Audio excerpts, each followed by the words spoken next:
Politique, d'accord pour le pass sanitaire, mais avec des garde-fous. Les députés en commission ont donné un premier feu vert à l'instauration de ce dispositif prévu pour filtrer l'accès au rassemblement de plus de 1000 personnes, malgré de vives réticences chez certains élus, dont des membres de la majorité.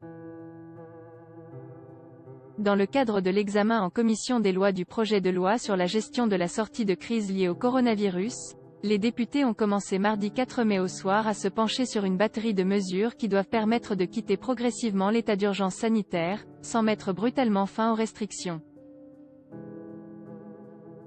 Parmi elles figure donc la création d'un pass sanitaire, que le gouvernement souhaite mettre en place pour les grands rassemblements par le biais d'un amendement.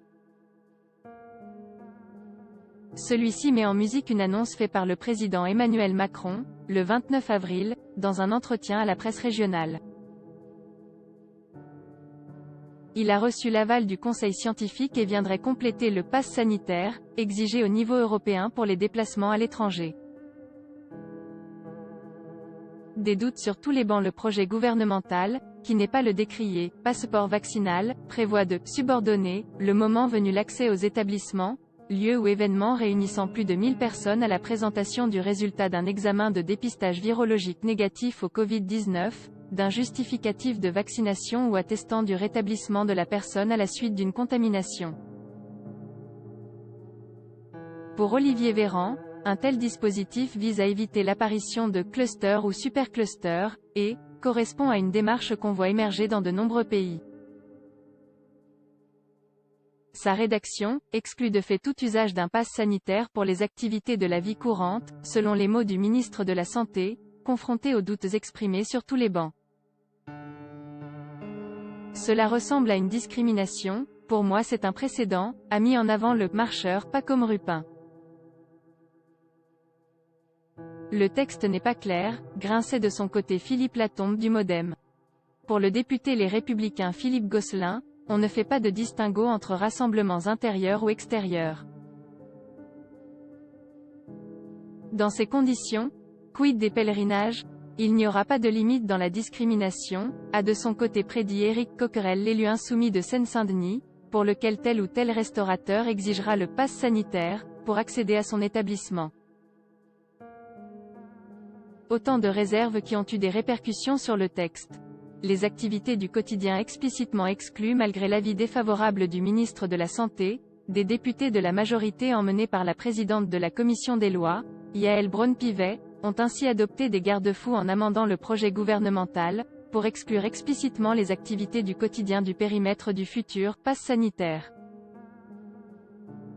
C'est, à l'issue du débat parlementaire que les Français pourront savoir le périmètre exact de ce pass, a expliqué pour sa part le porte-parole du gouvernement, Gabriel Attal, ce mercredi à la sortie du Conseil des ministres. La commission des lois a adopté le projet de loi mercredi à la mi-journée, avant son passage dans l'hémicycle lundi.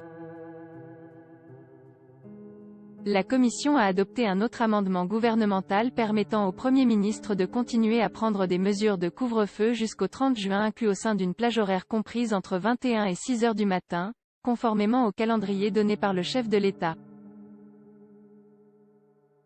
S'il devait, comme c'est probable, être adopté par le Parlement, le texte de loi mettrait en place un régime transitoire de sortie de l'état d'urgence sanitaire, du 2 juin au 31 octobre inclus.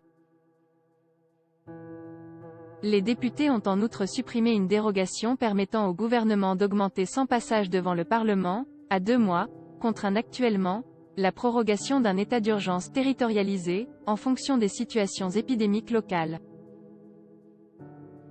Pour faire face à l'épidémie de Covid-19, la France vit sous ce régime d'exception depuis mars 2020. En juillet, le Parlement avait voté un projet de loi de sortie de l'état d'urgence avant que l'évolution de la pandémie ne contraigne l'exécutif à durcir de nouveau ces mesures.